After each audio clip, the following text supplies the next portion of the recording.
Sure. Screw. Are you kidding me? No, that's it. You only do it once.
It now?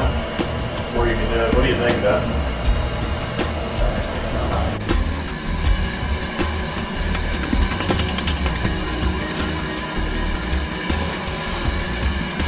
You like to wait till you're about 4 or 5 inches above the screen? Yeah, not a little more.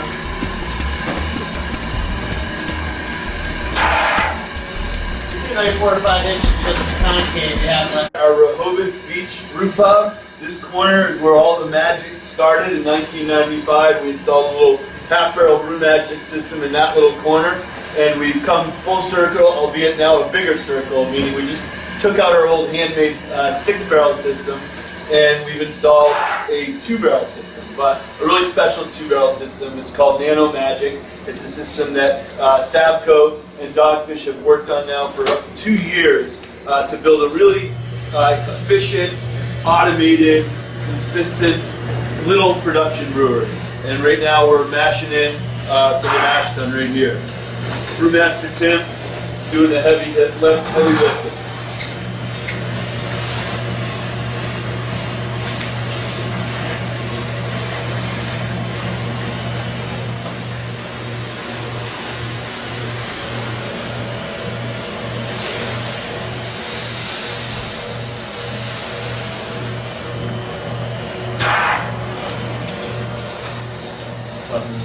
So are you describing this as a porter then? It's more of a black IPA. Black IPA, yeah. Black IPA with, it's pronounced yuzu? Yuzu. Y-U-Z. Right. Okay. So today we are brewing a black IPA with yuzu, which is a very citrusy fruit from Asia. This is going to be a really big grain bed. On average, with the 2-barrel Nano-Magic, we bumped up the ABV with additions of maple syrup. Apricot pumped up the ABV with additions of apricots. So you have that ability in this system too. If you're doing just grain, pretty much what you'll max out at if you want a full knockout of 2 barrels is 5 ABV. But if you're playing around with honey, fruits, exotic brown sugars, those kettle additions can get you up to 7, 8, 9 ABV and still be able to knock out 2 barrels of wort per leg.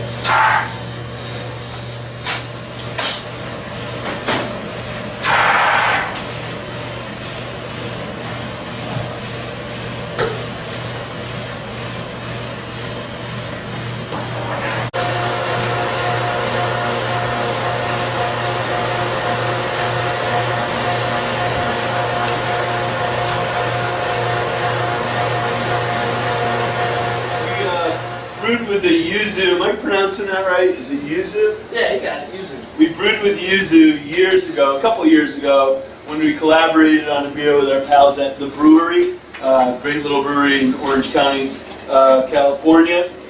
For that, we thought it was appropriate as an Asian fruit because we were doing that beer as a fundraiser for the tsunami in Japan. But this recipe is very different from that recipe. And Ben, why don't you talk a little bit about this recipe that's in the mash tun right now? Sure. So this is actually a beer we've actually used. Beer week was a yuzu black IPA, or double black IPA. So we really found that for one of the other beers that we're doing, a whip beer, we used the yuzu and found that piney, citrusy flavor of the yuzu juice we thought would really complement big American citrusy hops. All right, so we are getting ready to mash out, or actually we're sparging right now and transferring the wort from the mash tun to the kettle.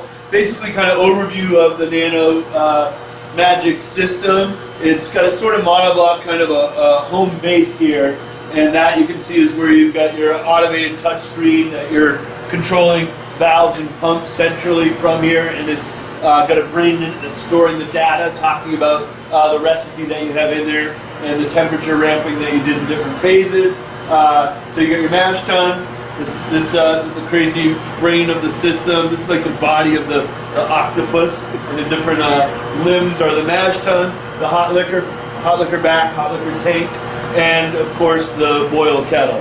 So we're mid-transfer, and I'm going to hand it over to Tim and pub brewer Ben to talk about what we're doing over here right now using this system. Finishing this runoff, so you can see we're kind of pulling it down, still have a little bit of sparge water yet. Getting ready to come up to a boil, so that first wort of about 20, we'll have to check it here about halfway through. We've been running off now about 45 minutes. So it's about 45-minute runoff, so it's actually about where you need to be, fairly slow, as slow as you can possibly go. And then bring it up to a boil all at the same time. So Ben, do you want to maybe Here, you have your temperature set, temperature where you're at. We have the mash out going here, so you have the sparge water from the hot liquor tank going on top. And you can see basically all of these processes where the sparge water is going over the mash tun, and wort going from mash tun to kettle. And then, basically you have all of these different settings that you can start and stop through each vessel, all the different buttons going on here. what's the percentage in the lower left, mid left screen? That's basically the percentage of steam that we're allowing to go into the kettle.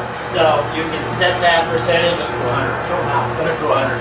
Yeah, so you can set this parameter here, and then there's also a manual control right next to the kettle for when you're boiling, and you get the heat on there, and sometimes you need to adjust it to, if it starts to boil over, you can turn it down real quickly.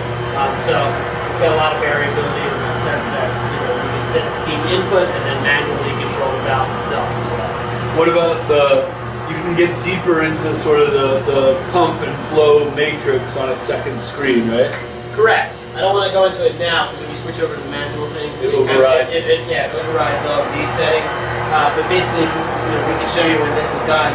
You go into the manual operation, and you can individually control valves, pumps, all of those things. And we'll do about a 1 hour boil. Tim, how long will it take us to come up to boil? And maybe talk about the different fittings and the way that the boil kettle is outfitted. Yeah, so it takes us, if we get steam on everything right, you can pretty much be at a boil at kettle full, which is one. Compared to the 5-barrel system we have that we would like to have steam under it, go out there and have lunch, 5 or 6 beers, and then come back and hopefully it was there. And Sam laughs because that's the way it was. But the way the kettle's set up, so the system is set up really, it's a combination mash, water tun, and then it's a kettle whirlpool. So the way it's set up with the steam jacket is we'll recirc, once we're done filling, we'll recirc through the bottom. We've got a standpipe in the bottom so that we can leave through behind hot solids, any solids we get, and then it go ahead and it will recirc out of the bottom of the kettle back in, so it'll create a spinning vortex action. So it's your whirlpool. It's your choice whether or not that you want to boil with or without the pump. Whirling the whole time, we prefer not to, so we get better hot rate. But the system will be set up so that you'll have a choice. And then if you're worried about what's left in the hoses, we're going to have it sort of just recircle a little bit. So the hoses will get turned in about every 10 minutes. We'll just turn them into the bulk and everything should work just fine. So you won't have DMS issues. Just love good color development, flavor development, everything left in those. You know, one of the things that every brewer worries about is what your evaporation rate is, concentration. There's enough power in this system we can evaporate up to 8-9%. We typically try to keep ourselves at about 6. So if you need to concentrate your wort a little bit farther, or it's just a matter of let's go ahead and make sure we get all those volatiles, better hop utilization. Again, there's plenty of steam power here, so it's kind of your choice as a brewer how you want to operate that. I want to talk about I'll tee this barrel or double batch tanks with our Nano-Magic. Like I said earlier, if you want to really crank out some volume, you could probably get 10 or 14 barrel tanks and run either 5 to 7 batches into them. Either way, at some point, with some regularity, after some number of batches, whether it's one day of a double or brewing 24 hours a day, you'll want to put in a CIP cycle, because you do build up beer stone as you would on any system, and you do want everything to be really, really clean. Can you talk to him a little bit about the way this system is set up to CIP in a way that's pretty efficient? I'll let them talk to it. Alright. Then of course where it's cleaning up the cycle to go when you're mashed on, let that run through, run it over to the kettle, and as that's cycling, you can basically do your rinse cycles through the rest of the system and keep this isolated. So that, you know, mainly you're being a lot more efficient in terms of cleanup. You know, you have a long day, you want your cleanup to go as quickly, as smoothly as possible.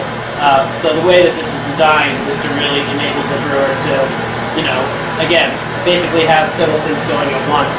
Instead of having to go through one cycle of rinse, another cycle of rinse, you can have those both go simultaneously, saving some time with the other, which is always nice. Reporters? They know it well. One answer the question. It does or it doesn't. Justin. Still probably